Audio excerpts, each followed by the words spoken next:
Yang menariknya, tentang simpanan emas ni, keuntungan 100% adalah melalui kenaikan harga. Emas Public Gold tidak memberikan keuntungan melalui pulangan ataupun dividen tahunan.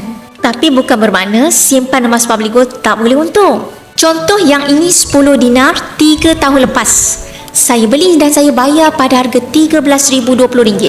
Hari ni kalau saya jual kat mana? Jual semula kepada Public Gold. Lepas dah ditolak spread, Public Gold akan bayar saya pada harga RM25,561. Dah ada kenaikan harga sebanyak RM12,541 dalam tempoh 3 tahun. Kalau anda kira, purata kenaikan setahun adalah 32%. Kalau saya nak simpan duit di tempat pelaburan-pelaburan lain yang memberikan keuntungan setinggi 30%, yang pertama, adakah kita mahir dalam pelaburan yang nak kita laburkan? Yang kedua, pelaburan yang memberikan keuntungan setinggi 30% biasanya adalah pelaburan yang high risk, tuan-puan. Berbanding simpan emas di Public Gold, ia adalah simpanan yang rendah risiko.